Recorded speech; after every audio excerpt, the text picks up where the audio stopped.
the other way, or yes, equity is about growing, and we bet on growth. Very good. Yes, that as Karen says, that whenever we can get financing,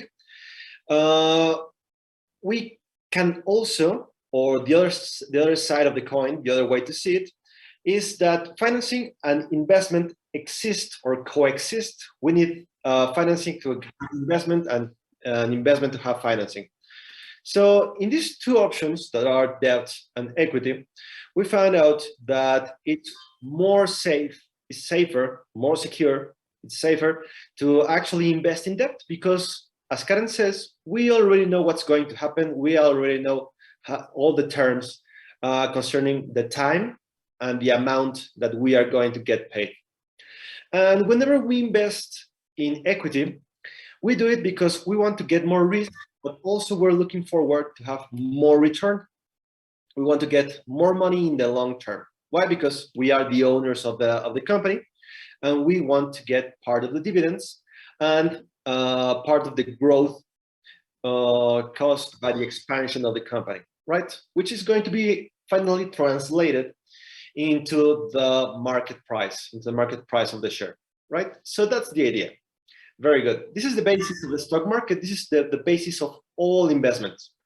All investments are based on this. And this is something very funny. What would you say if I told you that the richest people in this planet, they don't have money? The richest people don't have money. What would you say? Is it true? Is it false? Am I going crazy? I think that it's true. Okay. Why? Why do you think it's true? Because most of her money, most of the money are invested, and they don't have it as passive money. No.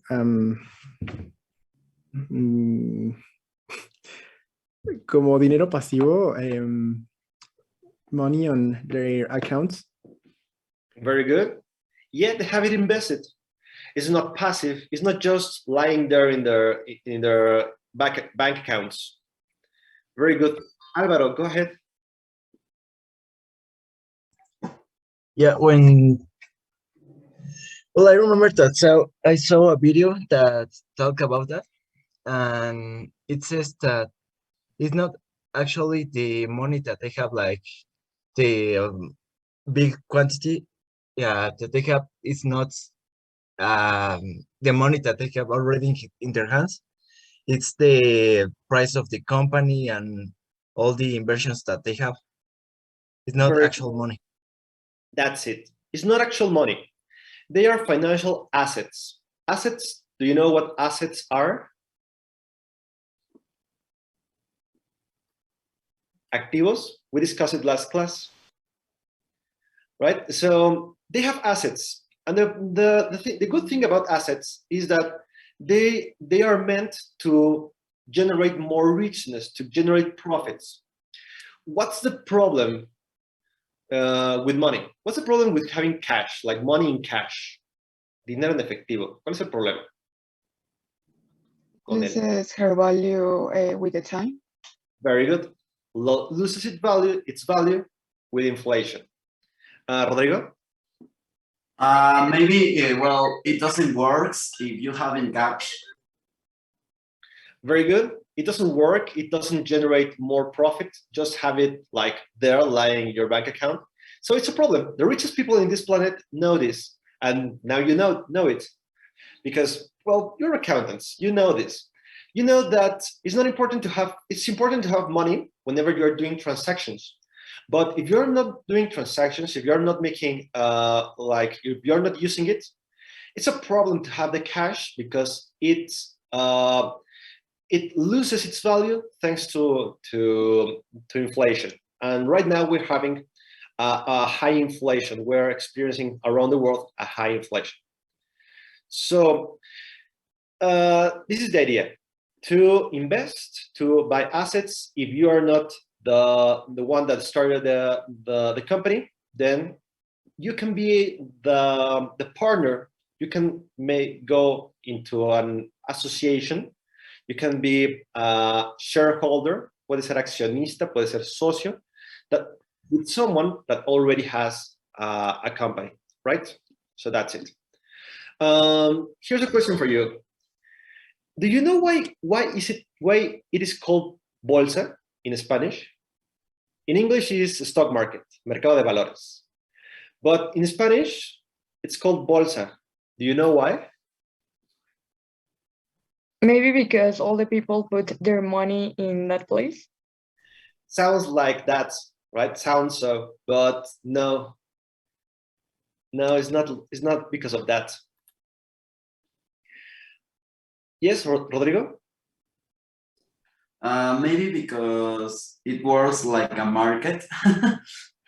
Okay, has something to do. It was originally, or it has always been a market. Karen? It was a department, but about a last name, Van der Börse. Und das ist Belgium, yeah, Amsterdam or some, yeah. Yep. Yeah. That's it. I'm sorry. Very good. That's the story. That's the story, Karen. Yeah, we sometimes think that, Renata, go ahead. I'm sorry, before we keep going, can I ask you if I can record the session for me and my classmates? Yes, of course. Yes, you can. Can you allow me, please? Yes. I don't know if you can. No, not yet. No.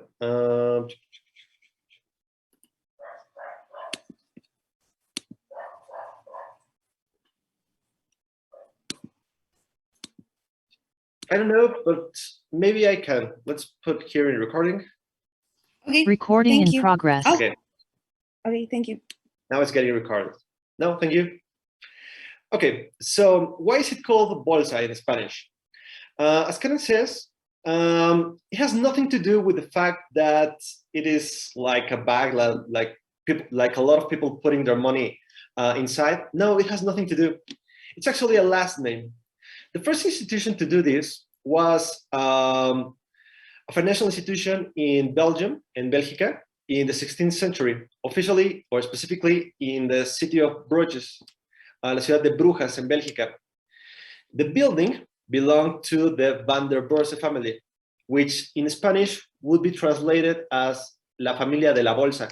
Los Van der Börse, literalmente en español significa de la bolsa, which important economic transactions and commercial meetings were carried out. So this was the place where the transactions were made. On the facade, la fachada of the building, you could see the coat of arms of the Van der Börse, su escudo de armas, which was this. That exhibited three leather bags that were the purses of the time, like the bags in which they would carry their money, like their golden coins. This was their coat of arms. This fact, together with the family name, made the people begin to call that the bag place, like La Bolsa. That's the history. Eventually, this name was like carried away. It was implemented also in Spain, but it didn't got like very popular in the English-speaking countries. So that's why they don't call it bag or bolsa. They just call it stock market, mercado de valores. That's the story. I have never seen it, like no one has ever, or no one ever explained it to me in all the time that I have been learning about the financial markets. But I looked for it because I find it interesting. Like everybody calls it la bolsa, but there is like a reason behind it, and it's because the family that instituted the first financial institution. The first stock market, as we know it, wasn't this one. Why? Although its name began to gain strength at that time in Bruges, it was not until the 17th century that the first real stock exchange appeared in 1602, which was the Amsterdam Stock Exchange, which was created by the Dutch East India Company. which counted with the monopoly of the business that was carried between Asia and the Netherlands. Such was the power of this company that at first they created a stock market with the intention of getting money for their travels, but that allowed them to subsist for almost 200 years. The main purpose of the first stock market, as we know it, the Amsterdam Stock Exchange, was actually to give financing to the Dutch East India Company. This was a company that was meant to send ships into the Asian continent, basically to India and China, and get all kind of merchandise like spices, silk, gold, precious stones, and the main purpose of this was actually to get financing. The Amsterdam Stock Exchange is considered to be the first exchange that began to function as we know it, as the stock market works today. That is, it was the debuttant in carrying purchase and sell operations with bonds and shares, which means you could lend money and you could also invest basically in the company and the expeditions that were sent sailing to Asia. A newsletter was published weekly that was used as a reference when carrying out all buying and selling operations, which means they published their information, they published the prices of the shares to make them available to all investors. That was the main purpose of the stock market in those days. Where is Dutchland or Hollanda? It's here, right above Germany.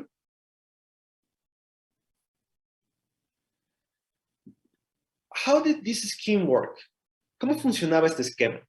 Well, first of all, the investors gave gold to the Dutch East India Company. And the Dutch East India Company, in exchange, they gave them a share. This share was worth £1 of gold. Have you ever wondered why the money in Great Britain is called pounds? ¿Por qué el dinero en Inglaterra se llaman libras? Well, it's because of this. Because originally, the banks would receive deposits of gold in exchange of a receipt. And this receipt was the confirmation or the representation of £1 of gold. Es porque se depositaba el oro, una libra de oro, y te daban por cada libra un recibo, un recibito que se llamaba una libra de oro. That's why. That's the reason of why the money in Great Britain is called pounds. So with that money,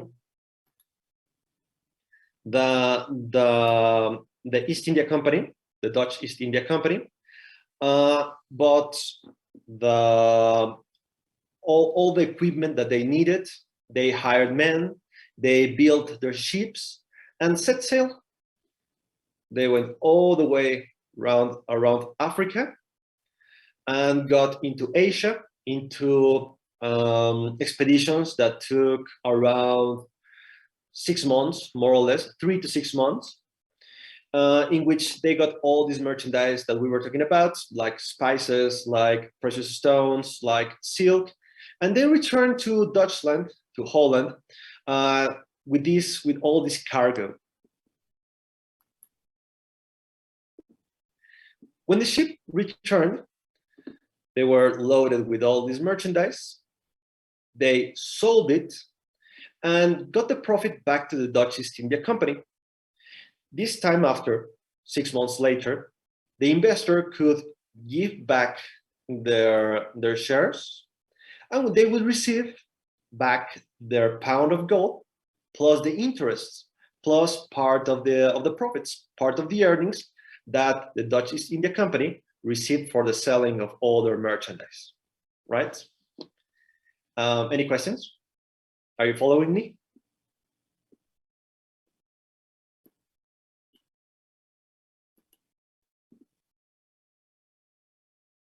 Yes, teacher. Yes? Yes. Everything's fine? Okay, so basically financing an expedition getting the merchandise, selling it, and getting your money back, plus a profit. So what will happen in the time in between the deposit of the gold and the return of the expedition? What if the investor had to pay something? What if this investor had to pay some debts? What do you think would happen?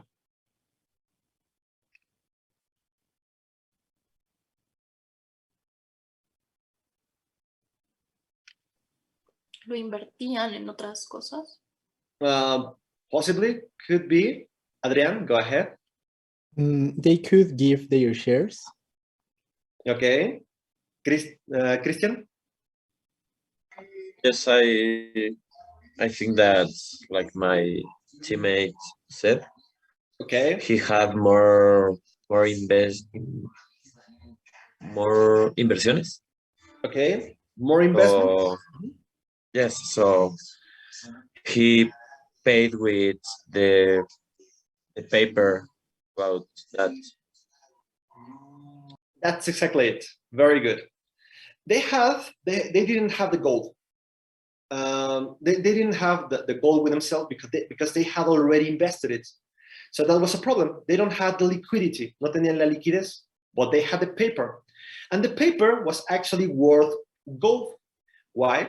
Because if someone would want to collect the debt, the investor would say, well, I don't have the money, but I have this paper called a share. Take it, accept it as a payment.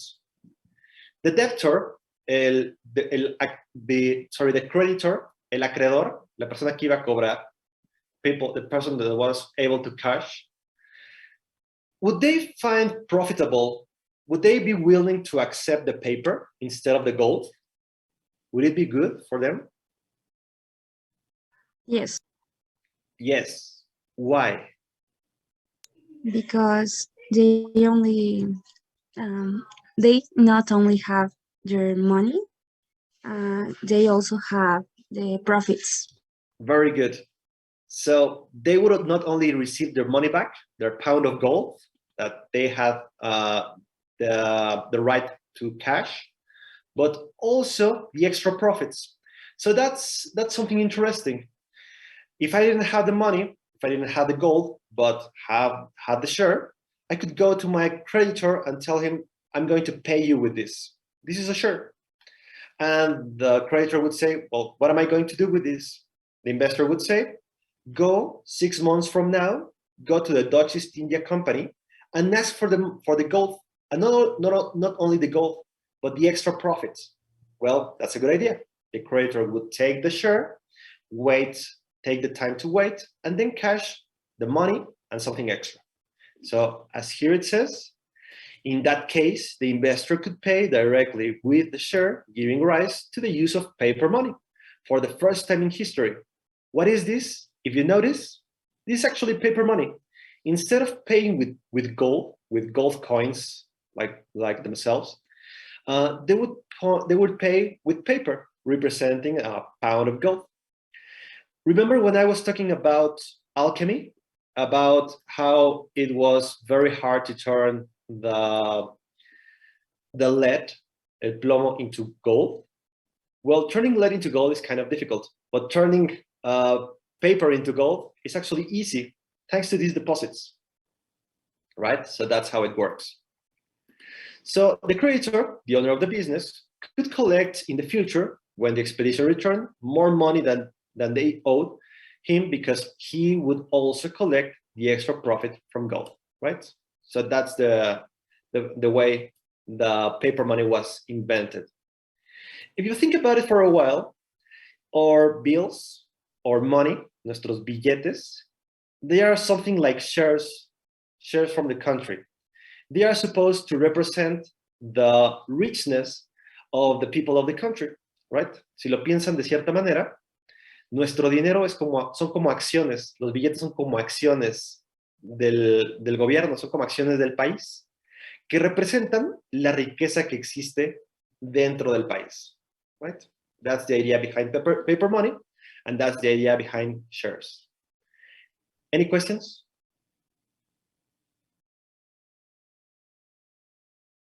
Christian.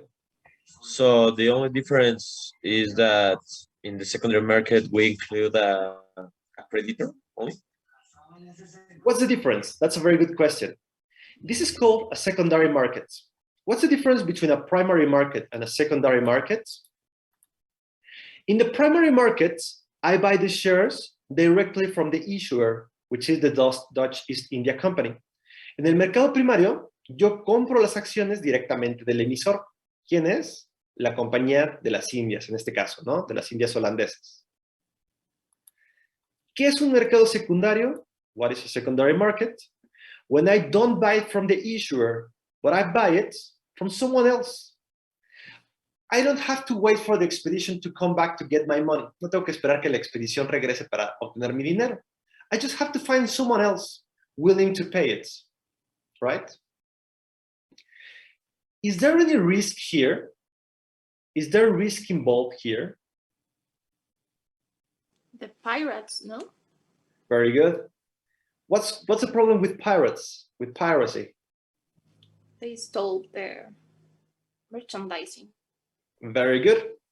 If in this trip, when they are going back to Dutchland, if they find some pirates in their way, well, they would steal everything. They will steal everything from them. So that was a big trouble because they would lose all the merchandise and therefore they would lose the profits from this investment, right? What else could happen besides piracy? The climate. Very good. The weather, the climate.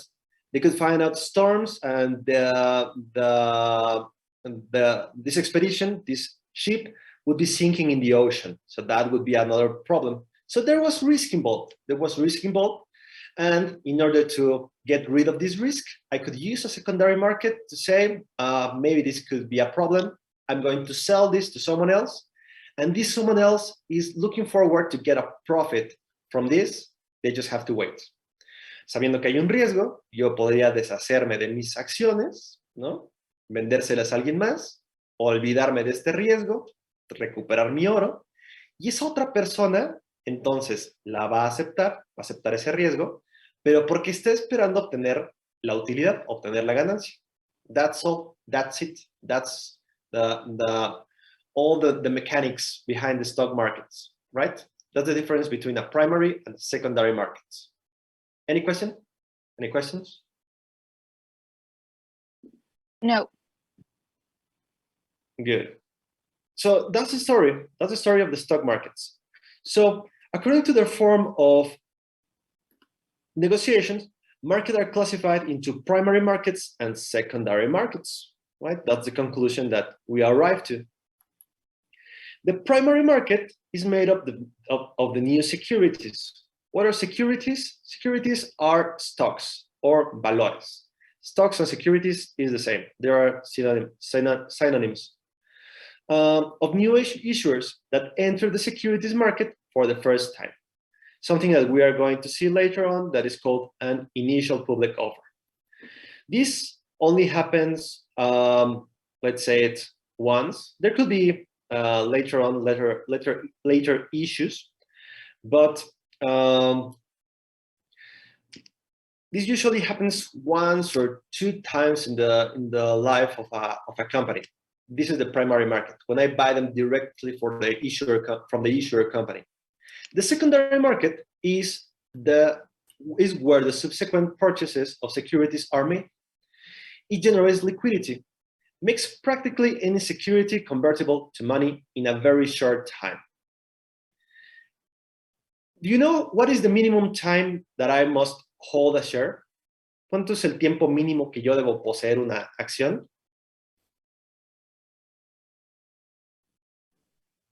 Around 3 years? Nope. That would be like a very long term.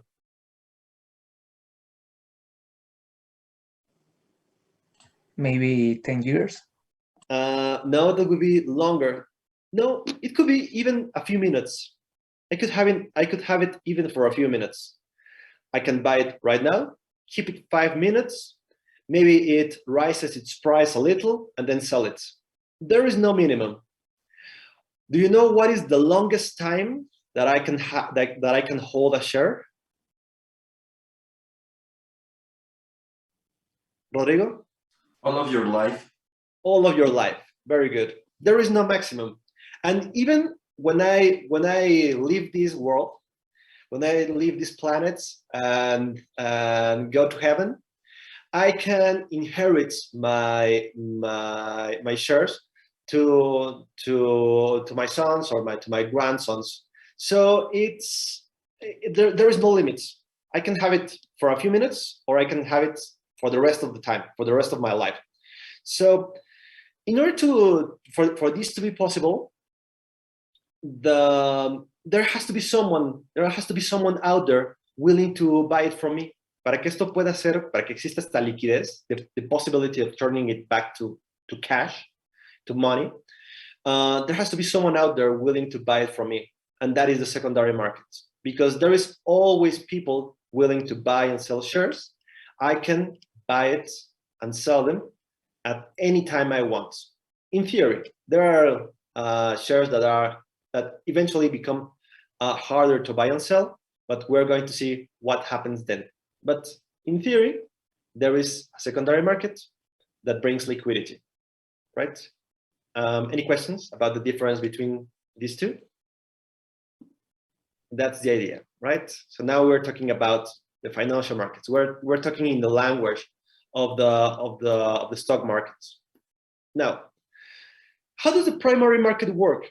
When a company decides to finance itself through the placement of part of its equity in the stock market, it is called an initial public offer, an IPO, or in Spanish, OPI, Oferta Pública Inicial.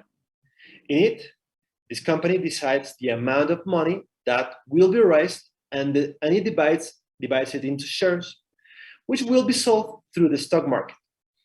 For example, José Cuervo, if you like tequila, you can invest in José Cuervo.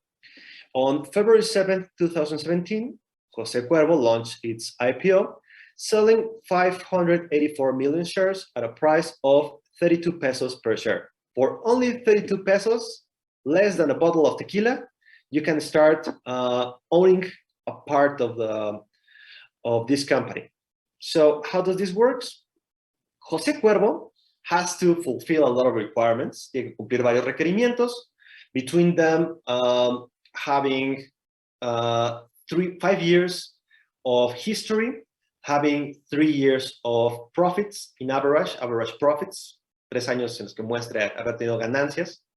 They must have equity of, I don't remember exactly, but it's around 100 million pesos, and a few others. This allows them to go to the Bolsa Mexicana de Valores and ask them to be listed. The Bolsa Mexicana de Valores says, okay, come on, we're going to sell your shares. They make this like ritual in which they ring the bell, they ring the initial bell, and they start selling the shares.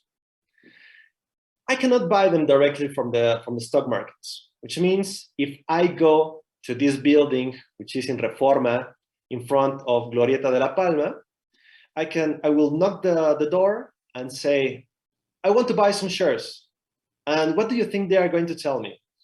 Si yo voy ahí a la Bolsa Mexicana de Valores, toco la puerta y digo, oigan, quiero comprar unas acciones. What do you think they're going to tell you?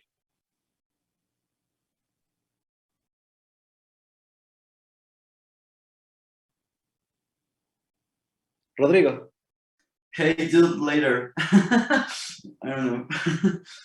They're going to tell me, you're crazy, go home. Go home, you can do that here. Oh, but this is the stock market. Isn't it supposed to be the place where I can buy and sell shares? Well, this is the market. Technically, yes, but you cannot buy them directly here. You need a broker. So this Bolsa Mexicana de Valores moves the shares using the brokers. What are brokers? In Spanish, casas de bolsa. Intermediarios bursátiles, basically casas de bolsa.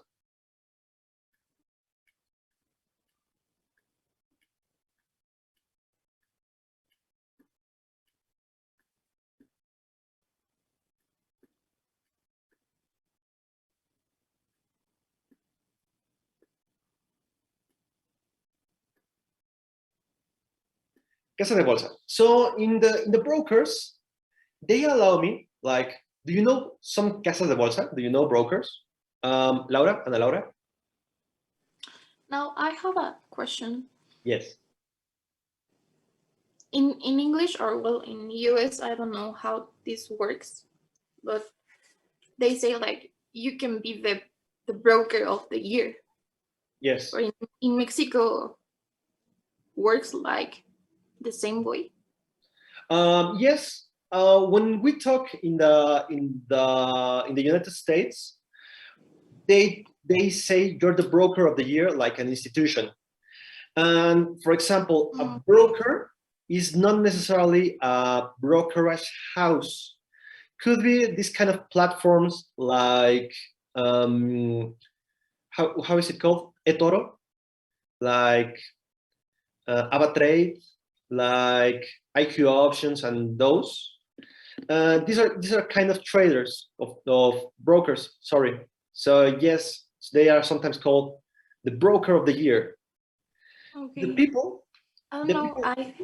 My doubt is because I think they talk about a person. Okay, very good. Not as an institution.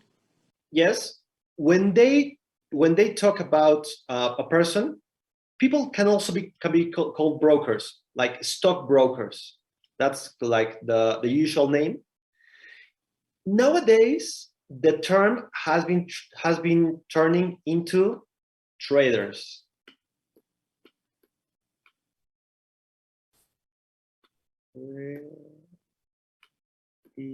Traders. And in Spanish, the translate traders would be Operadores. okay. Thanks. In Spanish, they used to be called, en español se solían llamar como corredores de bolsa, ¿no? Como que hoy en día ya no hablamos de corredores de bolsa. ¿Quién es el corredor de bolsa? Técnicamente es una persona que te contesta el teléfono y te dice, oye, y tú le dices, oye, quiero invertir, cómprame 200 acciones de Apple. ¿A qué precio? Ah, pues están a, no sé, 3,000 pesos. Ah, cómpralas, ¿no? Te llama otra vez. Oye, te habla tu corredor de bolsa, ya las compré. Vamos a retirar tanto dinero de tu cuenta. Perfecto, muchas gracias, ¿no? Le vuelves a llamar. Oye, véndeme esas acciones, véndeme 300 acciones de mi portafolio. Excelente, las vamos a vender a un precio de 5,000 pesos. Te vamos a depositar 20,000 pesos a tu cuenta. Excelente, ¿no? They still exist, the figure still exists, but it has turned very unpopular since you can do that by yourself. Nowadays, thanks to a lot of changes and thanks to internet and the possibility of doing this through your computer and cell phone, like stockbrokers have been disappearing. And now we talk about traders. Who could be a trader? Anyone, like you and me. People who are in the stock markets, but they need a broker. They need a broker, they need a platform to do these transactions in order to buy the shares, right? That's the difference. Estos se llaman operadores. Thank you. No, thank you. En español, tú puedes decir, yo soy operador de bolsa. Y sí, tú tienes tu cuenta, tú pones tus acciones, ¿no? Pero suena más cool si tú dices, soy trader, ¿no? Es lo mismo. Operador.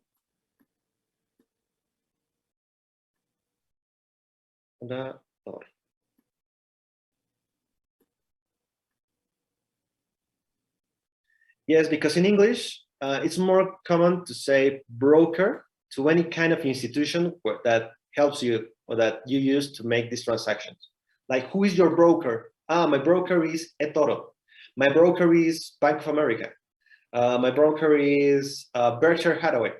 That's Casas de Bolsa, brokerage houses, right? That's the idea. So I cannot, in conclusion, I cannot go directly to the stock market. I need a broker. Adrian. Yes, when investors are interested on sale their shares, the company, in this case, Jose Cuervo, should know about that? That's a very good question. The answer is no. Jose Cuervo doesn't care at all. They do not care at all. This brings us to the secondary markets. In a primary markets, when they get their IPO, they fill a lot of documents And finally, they deliver like a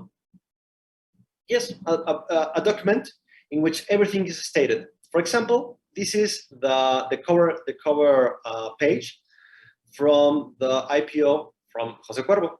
And here it says, oferta pública inicial, primaria de suscripción y pago de hasta 548,105,954 acciones, que incluyen bla, bla, bla, bla, ordinarias normativas, serie única, sin expresión de valor, representativas de parte variable del capital social, ¿no? José Cuervo, its social name, su nombre social, su razón social, is BECLE, SAB, Sociedad Anónima Bursátil, de CB, de capital variable. Bursátil means that it can be listed in the stock markets. And it says for a total amount of 17,539,528 pesos, like a lot of money. Why? Because they are going to use this money in order to finance their operations and expand to the rest of the world. What they were looking for, what José Cuervo, was to implement their expansion to the rest of the world. Although it's a lot of money, it's a huge amount of money, a single share costed only 32 pesos. What do you think about it? Would you have bought shares from José Cuervo? ¿Hubieran comprado acciones de José Cuervo? What do you think? What do you say?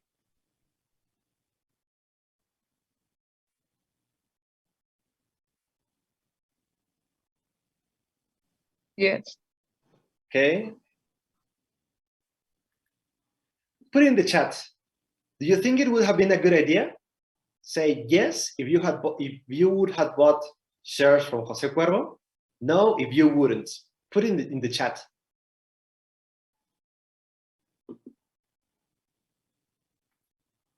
Let's make a small poll. Una pequeña encuesta. Okay. Yes, yes, yes.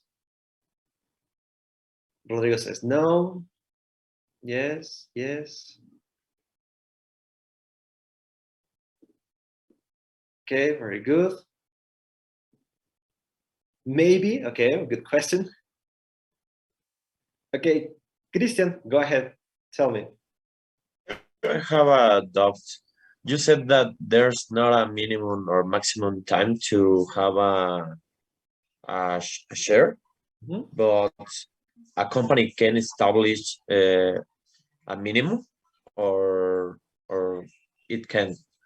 No, in this case, in the shares that are sold through stock markets, no, they can't. There is no for doing that.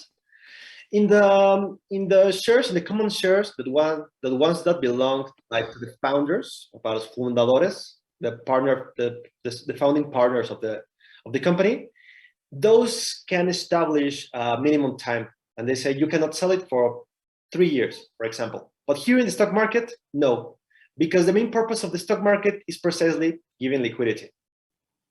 Okay, thanks. Michelle? Yes, teacher? Yes, no, Michelle Garcia. Okay. Sorry, she was raising her. Yeah, we are Michelle. Okay.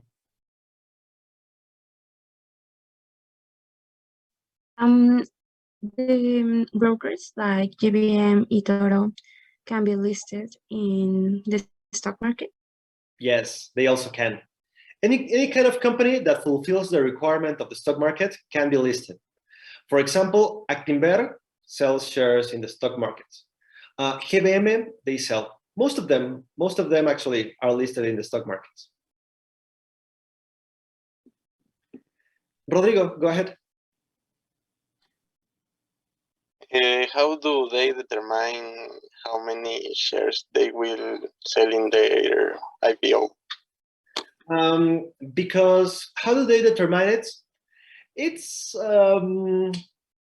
they have certain formulas, but the truth is that they just determine it based on their feelings. based on a hunch, una corazonada. What they are looking for, they are looking for a price that doesn't seem like too cheap, like to make them sound like profitable, not too cheap, like to make them sound interesting, but not so high that people won't be able to buy them. So in general, they have prices between the lowest, like the cheapest is 1 UDI, which is like 6 pesos. The highest, there is no highest, but in general, it doesn't go above 100 pesos. So the company decides it like completely, like in a completely arbitrary way. Son completamente arbitrarios.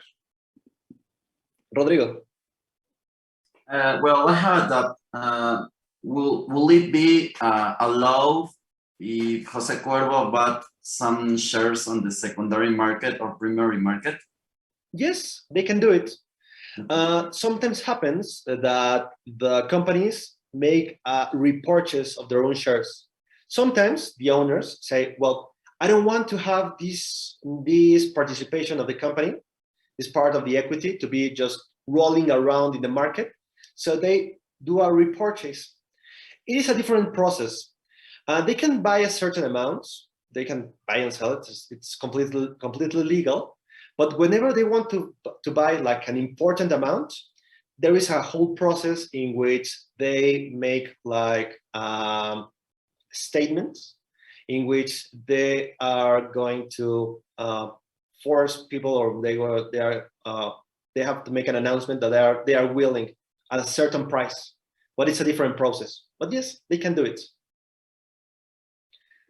Laura. What are the requirements that you have to buy a share on the stock market, or does any person can buy it, like no matter who you are or what do, you can buy a share? You can buy a share. No matter who you are or what you do, you can buy a share.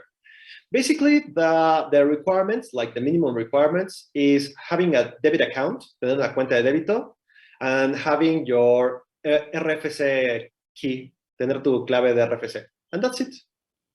You open an account. In your opinion, which is the best trader to invest online? Give me a minute and I will answer that. Based on this last question, for example, when I started trading, when I opened my account with GBM, the minimum amount to open an account was 100,000 pesos, 100,000 pesos, which is quite a lot of money.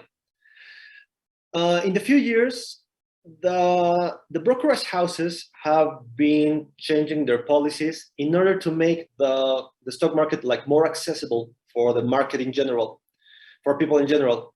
So right now, for example, in GBM, it's as easy as having 100 pesos, and you can start investing from 100 pesos.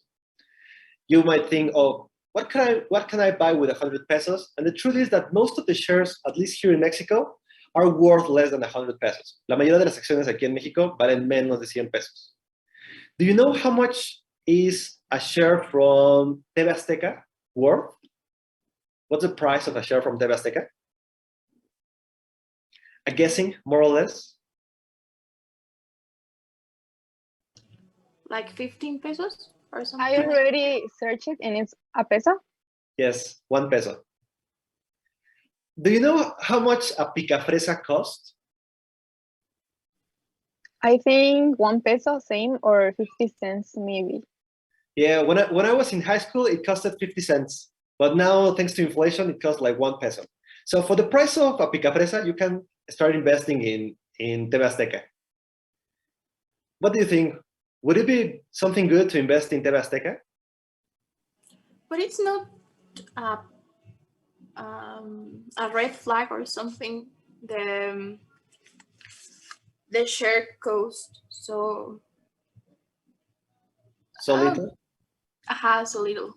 Like it is so cheap? Not no. a red flag? No, we're going to find out later that there is we have to know what's the value and the price.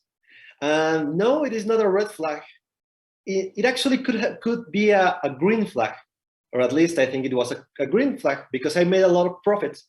I bought it like a year ago for 25 cents. Yo la compré hace como un año en 25 centavos. So buying something in 25 cents and having it for 1 peso, like you earned 75 cents for every share that you bought. So instead of buying anything else like picafresas, I go and said to the stock market, give me a kilo of shares from TV Azteca. It's not a kilo, but maybe, I don't know. At 25 cents, I invested like 5,000 pesos. No, I invested like 20,000 pesos. So it increased a lot.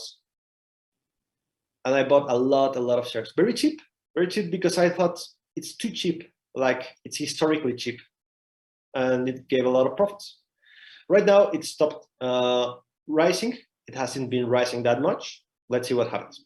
But that's something that we are going to explain later. Before I go on with you that raise your hands, for Christian, there are most of the stock market, most of the brokerage houses are almost the same. What you have to look for is the commission that they charge you. It's different. It's the price that you pay for every transaction that you do. I like to work with GBM because it's trustworthy. Its platform, it's very easy to use. It's like very intuitive. And right now, I think that for people with that are just starting and they don't have like too much money, it's a good option because you only need 100 pesos. So GBM, it's a good option, right? Now, you're welcome. Amanda, tell me. Yeah, I have a question. How the companies do to make this punto medio del rango del precio to decide the price, like 32 pesos? It's a question about formula, or it's only a decision, a random decision? It's a formula. There's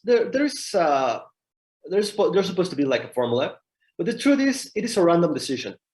It is a random decision based on the fact that the share should not be like too cheap in order to make the market think that it is just too cheap to be bought. But it also must not be like too expensive, so people cannot be able to buy it or consider it like too expensive for what they are buying. So it's random. The truth is that it's a random decision. Okay, thanks. Thank you. Laura?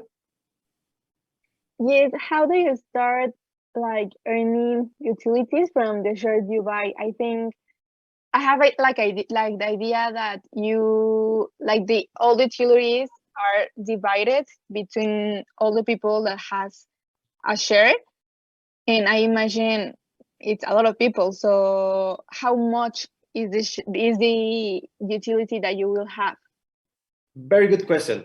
The fact that you own a share means that you are owner of the company.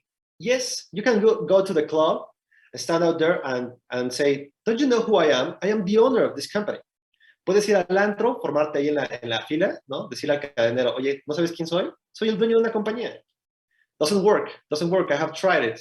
But in real life, like legally, you are the owner of a part of this company equity, which means that whenever they generate profits, you're going to receive part of the profits. What you mentioned is true. Well, there is a lot of shares. So the profit is divided into this amount of shares and ends up being a few cents for every share. So this is called dividends. The dividends are paid in cash in your brokerage account, en tu cuenta de trading, en tu cuenta de intermediario financiero. Se te depositan en efectivo. And sometimes you see, oh, I have a few pesos here. What is it? Oh, those are your dividends. So the fact is that if you keep the shares for quite a long time, you're going to be receiving dividends. These are not going to make you rich, but they are going to pay you some cash. What you have to be looking forward whenever you invest in shares is that the reinvestment of the profits, make these shares grow so that the price actually gets higher, gets bigger, grows, and then you are going to sell them more expensive. Like the shares from TV Azteca. TV Azteca makes profits, yes, but not such a big amount of profits.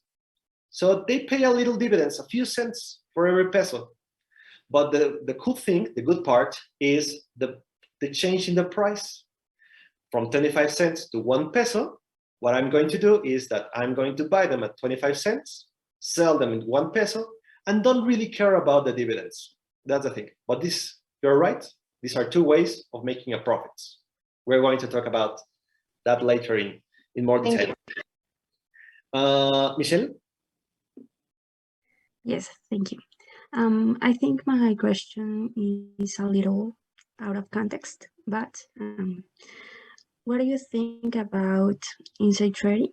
And in your opinion, that really happened? Yes, inside trading happens, and it's banned. It's forbidden. It happens. There is like a lot of situations we have heard. There has been a lot of controls that have been established, mostly in the United States, also here in Mexico. But it's banned. It's something dangerous to do. It's hard to detect. It's actually hard to detect. But if you ever thought about it, it's a crime. Very good. Rodrigo? Well, I don't know. I don't know if this question is different of the topic that we are talking about. But what is the difference between BMW and the newest market, Viva? The price of the shares, requirements, or something more?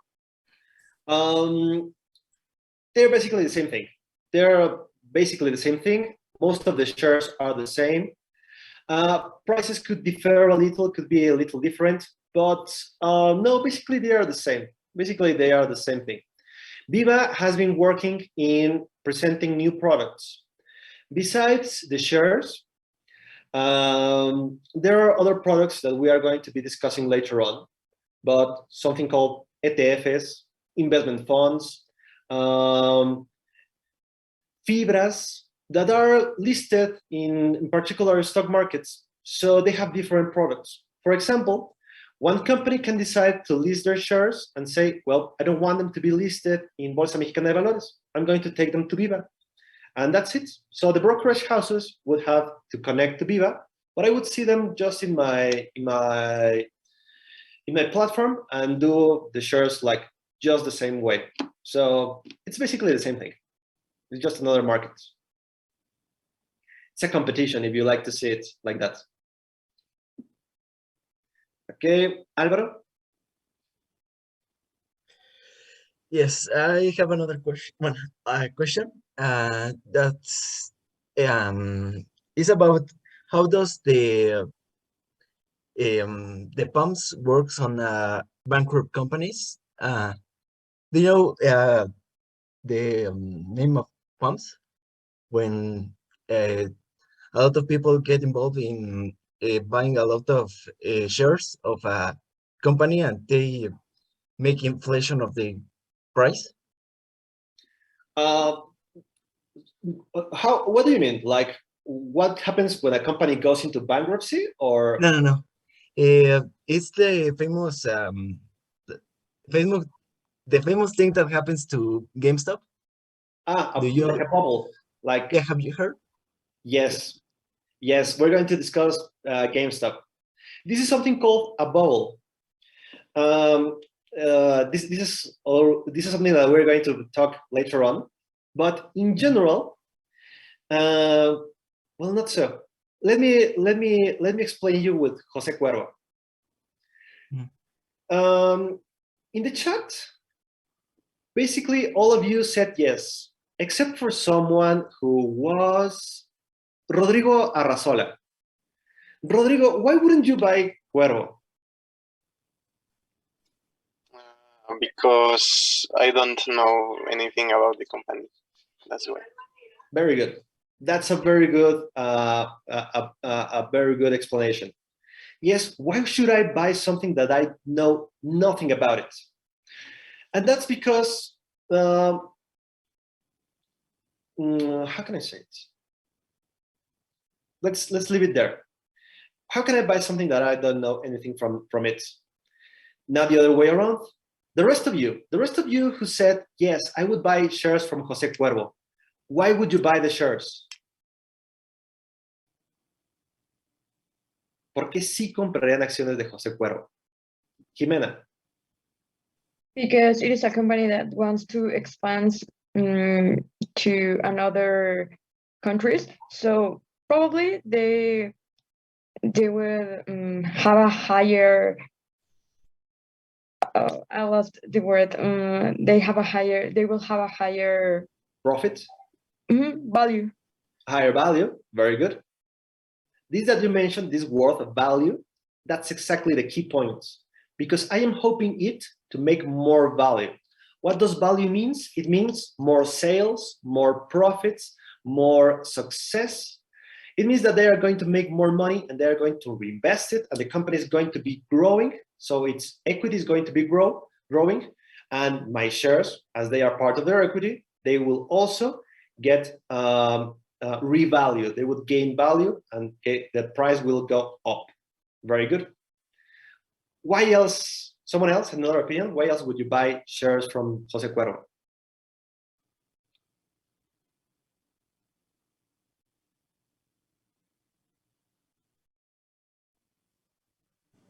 Could you repeat the question, please? Yes. Why would you buy shares from Jose Cuervo? ¿Por qué comprarían acciones de Jose Cuervo? Because it's not expensive and you know that somehow you will have a profit. Very good. Because 32 pesos sounds cheap and you will make a profit. Very good. Rodrigo? Well, I said no, but I have listened that people just buy because they think it will increase its value, and a lot of people start buying, and because of that, I don't know how it functions, but the value goes up, and then, but the company doesn't really have that value, but the people give it, and well, you can gain a lot of money if you sell in that time, and then the company goes down again to its real value, something like that. Exactly. Very good. Yes. Guys, you're being like too pragmatic. Like you're centering on the numbers. I would have said because I love tequila. Yo diría compro porque me encanta el tequila, ¿no? Son muy pragmáticos ustedes. But that's fine. Yes. In 32 pesos, you would have thought, oh, I would buy a share for 32 pesos. The share is barely appearing in the stock market. It's the IPO. So from now on, we're heading to the moon. It's going to be growing. It's just like a baby share, and the only way is up. Es como una acción bebé y lo único que le queda es como crecer. Well, surprise, it doesn't.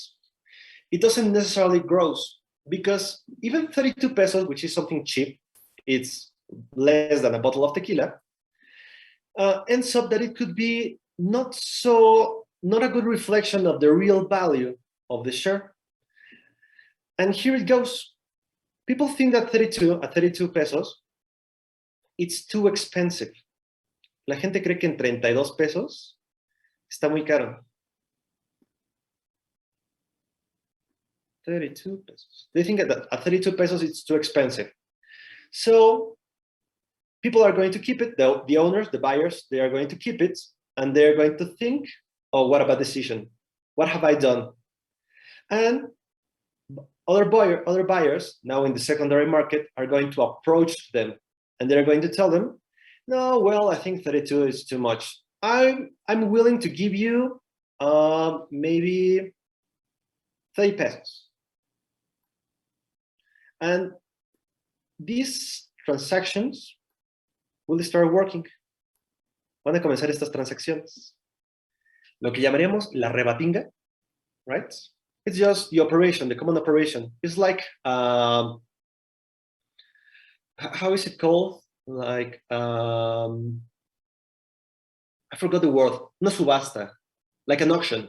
It's like an auction that happens all the time with all the people. So there is always people telling, no, I think it's too expensive. Let me pay you 30 pesos. Oh, no, I will pay you 29. And this happens. The price is fixed all the time by all the markets. So 30 pesos, and someone says, oh, I'm giving you 31. 31, no, I give you 30.50. And it starts moving until the general market, like working as a herd, como manada, they start deciding, no, I think that's too much. And they drive the price down. So just look at this. 2017 until 2018, 2019, the price kept up going down and down and down. It started recovering more or less and then sunk again. Until something interesting happened around here. Do you know what was it? The pandemic. The pandemic. Very good. I don't know exactly what could be the explanation for this, but had a lot to do with COVID. I don't know if it had to do with the fact that the breweries, las cervecerías, they were closed because they had no employees. And for some reason, there was biggest stock of tequila and liquors. So they started selling more. And the market just realized that and decided that Jose Cuervo would be a good company to keep for the pandemic. I don't know if that's or if that was because we were kept at home doing nothing but drinking, but the market reacted to it. No sé si fue por eso, porque no había cerveza y como que había más inventarios de licor, o fue porque estábamos encerrados en nuestra casa tomando, pero de alguna manera se aumentaron las expectativas de crecimiento de Jose Cuervo. So picture this. People who actually bought in the IPO, they were stuck with a share for quite a long time, 2017, 2018, 2019, and it didn't really got into this same level for a few years. So the guy who bought it at 32, like, made a very bad decision. The guy who sold it who bought it in the IPO at 32 and then waited, like, sadly into October 2018, made the worst decision in his life, right? But on the other side, the guy who actually purchased the shares from him made a very good decision. He said, well, that's too cheap. Maybe like, I don't know what would be here, but let's say like 10 pesos. And it actually got there, like 10 pesos. Like 10 pesos for a share, here are your 10 pesos. And then it started rising. And if he kept this all the way through the pandemics, well, he would have made a good profits. ¿Qué pasa? La misma acción. Quien la compró en la oferta pública inicial a 32 pesos, se dio cuenta de que no la recuperó, a lo mejor la pudo vender en este punto en el 2018, y si se salió en este punto, qué suerte, qué bien. Pero si no, bajó hasta a lo mejor los 10 pesos. Y si la vendió en 10 pesos, mala decisión. Cada acción la compró en 32 y la vendió en 10, ¿no? Perdió 22 pesos por cada acción que compró. Pero la persona que se la compró en 10 pesos, bien, ¿no? Sí hizo un montón de ganancia, porque empezó a subir, y luego la pandemia llegó hasta los 44, ¿no? Cuadruplicó su dinero. He quadrupled his money with exactly the same share. So the moral here, the moraleja, the conclusion here is buying in the IPO is not always a very good decision. Comprar en la oferta pública inicial no siempre es una buena decisión because you don't have the information. You have the information about the market. You have your expectations, but you don't know exactly how the market is going to react. The best thing that you can do is to wait, have patience, and see how the price of the share actually starts developing. There are better shares, there are better options in the market, right? Laura. Yes, when's the best time to buy a share? Like you have to wait like 1 year to see how it moves on the stock, or how much time you will wait. I would say a year, like more or less a year. Depends on your expectations, depends on your analysis. But in general, after 1 year, I think you have enough information of how a share reacts to the market and its behavior. Yes, it's good to wait at least a year, I think. Thank you. This is the case, for example, do you remember Snapchat? Yes. Do you use Snapchat? Not anymore. Very good. Yes, the Snapchat started with this proposal of these short videos and the information that disappeared and all that. Snapchat was like a very good option in front or against, for example, Facebook or Instagram and even WhatsApp. But later on appeared TikTok. TikTok appeared and stole a lot of the market from Snapchat. So in those days, like around 2018, I think, 2017, 18, Snapchat launched its IPO. Okay, we'll talk about it. Talking about the IPO of Snapchat, they launched it, then the price like just sunk, se hundió. And then TikTok was launched and Snapchat didn't really recover from that. So it's good to wait. The worst thing that could happen to a share is that the company goes into bankruptcy. That's the only thing, that's the precise thing that I don't want, to buy a share and that the company goes into bankruptcy, because that would hit zero, a price of zero, and there's no coming back from that. Porque si quiebra, pues se va a cero y no hay regreso de eso, ¿no? Kendi, la ganancia de los 44 frente a los 32 no fue consumida por la inflación. No, I think not, because it was in 2017, 18, 19, and 20. 4 years, it quadrupled, which means it's almost 100% return in 4 years, or 100% return per year. The inflation has been like 5%. So this has been, how can I say, winning against inflation. Le está ganando la inflación, ¿no? Tú bueno, si la compraste en 32, si tienes un 100%, you have 100% return in 4 years, which is more or less 25% a year. It is still above inflation. Sigue siendo más allá de la inflación. So that's the purpose of shares, to actually win against inflation, to conquer inflation. Any question?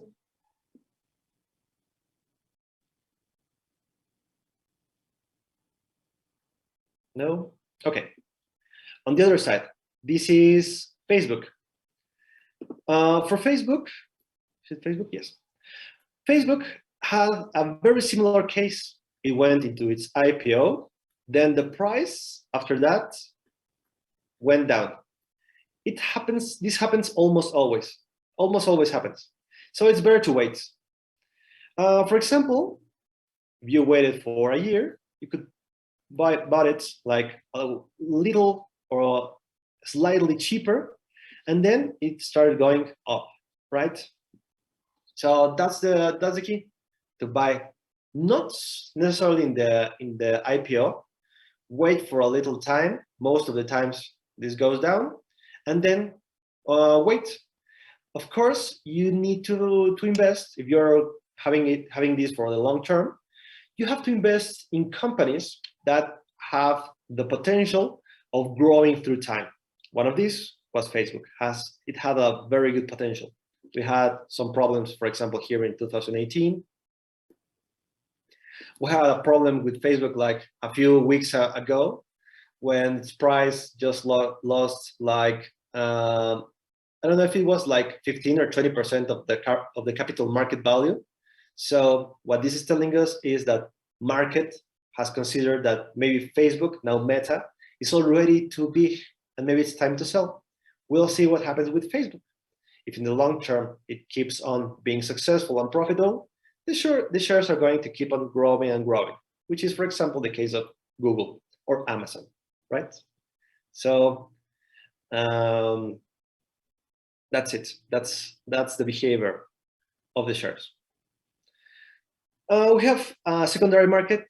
I have this in Spanish. I haven't changed it, but what this is telling me is that in the secondary market, after the IPO, where the shares are issued to the stock market and people buy them, the brokerage houses, most of them buy them, and they started selling them to their clients. So eventually, there is a lot of clients, there is a lot of shares around the markets. Eventually, in the secondary market, because if I want to get rid of the share, the company is not going to buy it back. Si yo quiero vender la acción, la compañía no me la va a recomprar. What benefit would have the company in buying the shares? Nothing. The only benefit, or the only possible benefit, would be gaining more control of the company. But this is not something that they're willing to do. They're willing to get money. So no, the company is not going to get the shares back. They are not going to buy the shares back. I'm going to sell them to other people. So the secondary market allows to turn the money into shares and the shares into money, giving liquidity into the market.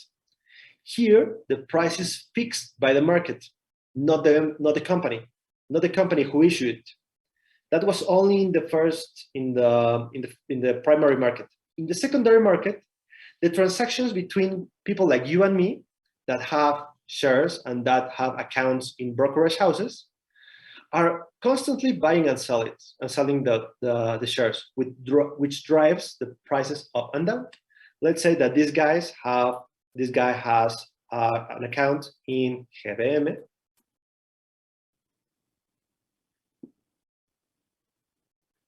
This guy has an account in Axival.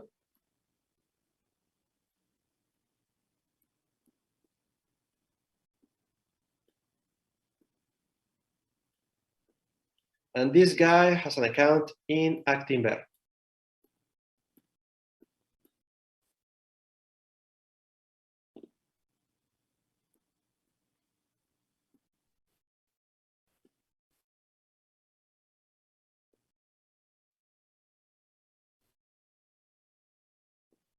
Actinver. So it doesn't matter. The fact is that the brokerage houses can get connected to the market, to the Bolsa Mexicana de Valores, and everything happens through the stock markets. So in order to get connected, the transactions must pass through Bolsa Mexicana de Valores. The fact that they work with Bolsa Mexicana de Valores, they have to pay some money that allows them to get connected to their systems. The system of the Bolsa Mexicana de Valores is called Centra. I don't remember what the Centra means. We're going to check that later. I don't remember the acronyms right now, but it's an acronym. But basically, it's a system that allows you to collect, be among other services, but everything must happen through it. Cultural question. Do you know who are the owners of the stock market? ¿Saben quiénes son los dueños de la Bolsa Mexicana de Valores?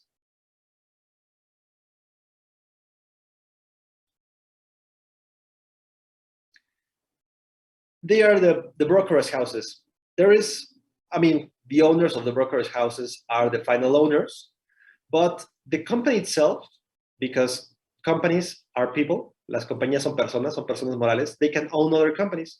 So the owners of the stock market are actually the brokerage houses. Los dueños de la casa de la Bolsa Mexicana de Valores, son las casas de bolsa. So in order to be listed, you have to buy shares like in majority proportion, una proporción mayoritaria para participar y conectarte. Michelle. How the price of shares affects the company? How does the price of shares affect the economy? No, the company. The company. How does the price of shares affect the company?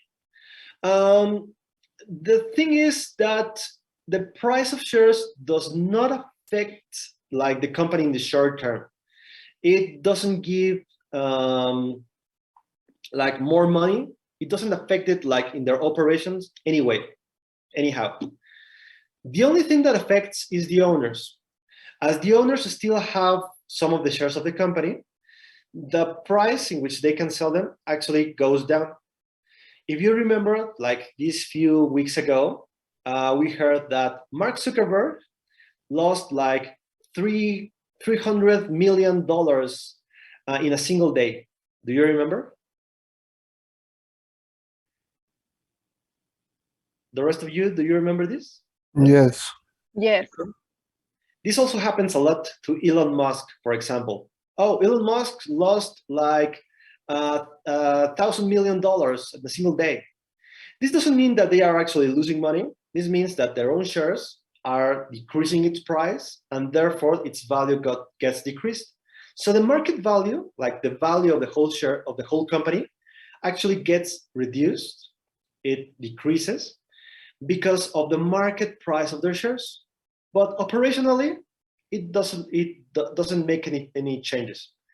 What affects is like the reputation of the company, like saying, oh, it's been losing and losing and losing. What can happen is that people start selling and selling and selling, and they're willing to get rid of the shares, and the price of the shares go down and down and down. Operationally, it doesn't affect. And sometimes the company repurchase the shares. This could be something caused, for example, by a rumor, only by a rumor. And the company can show that their operations are good, that they are profitable, and start rising again. So it doesn't affect it a lot. It doesn't makes a lot of, doesn't gives a lot of impact, at least not in the long term, not in the short term. Okay, and in economy? And in economy, what happens when the price of shares go down? This is something very funny. This is something very interesting that we are actually experiencing, or that we have been experiencing recently. If you could describe how has been the economy, like the real economy, in the last few years, in the last 2 years, how could you describe it?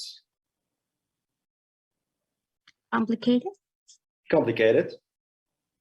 What else? Has it been good? Bad? Bad, right? People are getting richer or poor or poorer?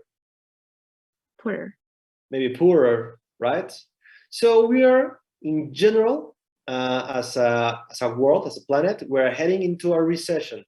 Like people are losing their jobs, entrepreneurs are losing their companies. What else? There has been a lot of unemployment. So it's a tricky time to live in. How do you think the stock market has been behaving? ¿Cómo creen que se ha comportado la bolsa de valores?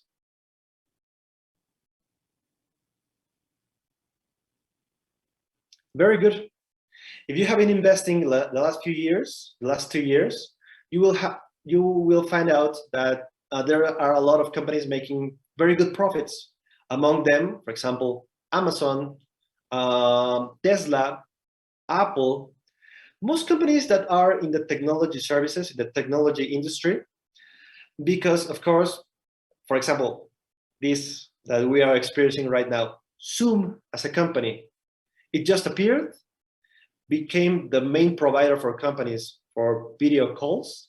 So they got listed, they launched their IPO, and immediately started rising, like very fast.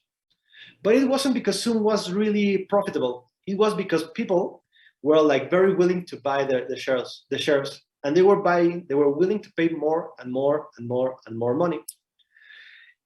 In general, this caused people that had like some extra liquidity, for example, unemployed people that the American government paid them like this unemployment bonus.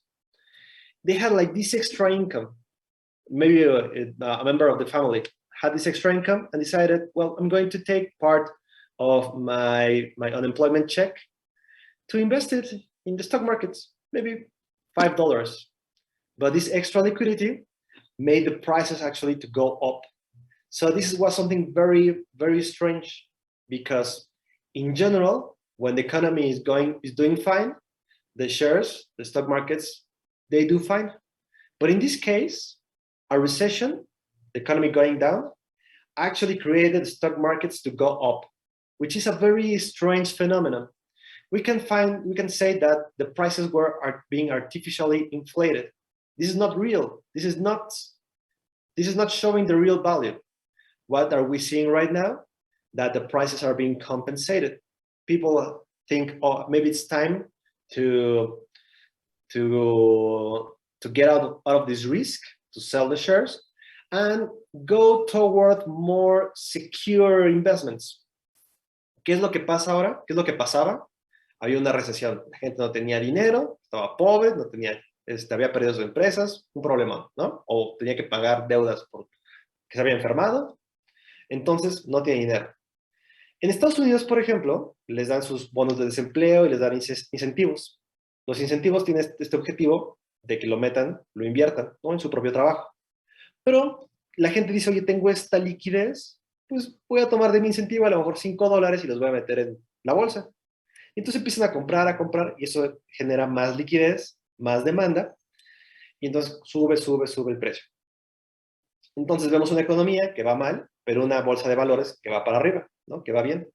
Esto nos dice, oye, pues, ¿qué está pasando? Podemos pensar que está como muy inflado, están muy inflados los precios. Los precios no reflejan el verdadero valor de la empresa. Y así puede seguir. Ahora, ¿qué vemos? Vemos caídas, tal vez no muy grandes, pero sí interesantes y importantes en las bolsas. ¿Qué nos está diciendo eso?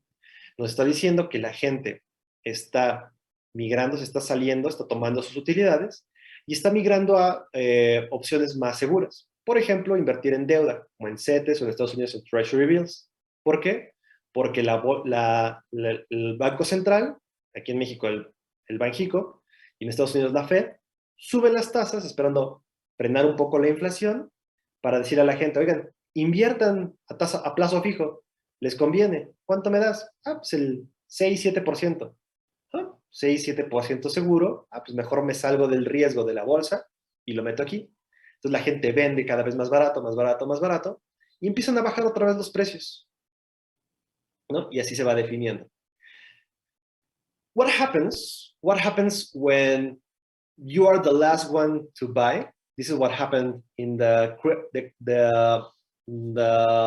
crisis of the year 29, la crisis del 29, that a lot of people started investing, but they didn't know exactly what they were doing. So the first one to notice that this was a bubble, that it was oversold, that the prices were already too high for the value of the companies, they decided to withdraw their money, sell the shares, go away. The last one to do it, they saw prices everywhere cheaper. There were some people that bought too expensive and actually sold too cheap, making them to lose their money. ¿Qué pasaba?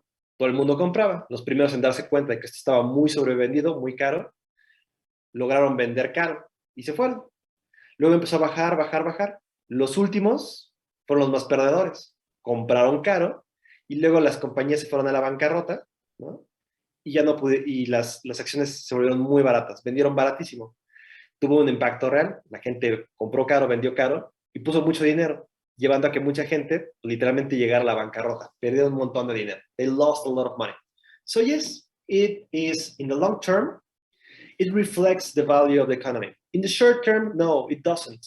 In the short term, it's just a game between people like you and me that are willing to buy the shares or get rid of them. They buy the shares because of something called the FOMO. FOMO. Have you heard about it? Yes. What is it? FOMO. The fear of missing out. Fear of missing out. Very good. Fear of missing out. Fear of missing out means miedo a perdérselo. Like, do you already have your tickets for Bad Bunny? No? No. Okay. If you want right now to buy tickets to see Bad Bunny, how much would they cost you? Like in average? Like 3,000 or 4,000. Like 3,000 or 4,000 pesos. Maybe a ticket that originally costed like 1,000 pesos. Like, because people don't want to miss out, they are willing to pay more and more and more. This is a secondary market. The primary market, Ticketmaster. Secondary market, the resale. Buy it from a revender or buy it from a friend. That is a secondary market. So it's exactly the same. The shares and the tickets are basically the same thing, right? Very good, guys. Centra, Sistema Electrónico de Negociación, Transacción, Registro y Asignación. That's what Centra means. We're going to discuss it later, but this is the system in which the brokerage houses get connected and allows them to make transactions, allows me and you, if you want to invest, allows us to actually buy and sell shares anytime we want them, right? Very good, guys.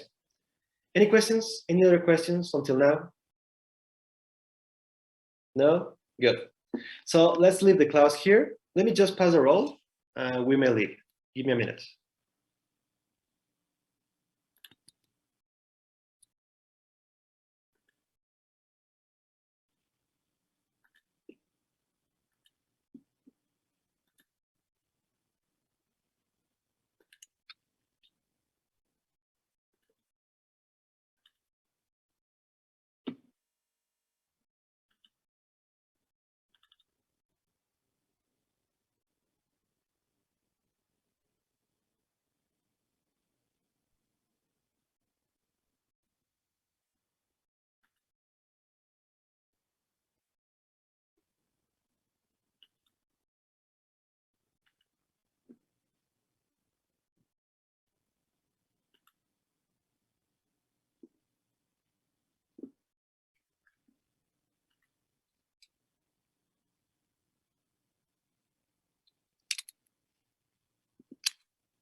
Okay, very good. Cintia María Alvarado Gutiérrez. José Antonio Álvarez López. Karen Liliana Anaya Cortés. Rodrigo Arrazola Robles. Here. Thank you. José Eduardo Barrera Aguilar. Here, pro teacher. Okay. Daniel Bello Chávez. Your teacher. Alejandra Liliana Camacho García. Here. Luis Ángel Camacho Rodríguez. Here, teacher. Cristian de la Rosa Celedón. Here, teacher.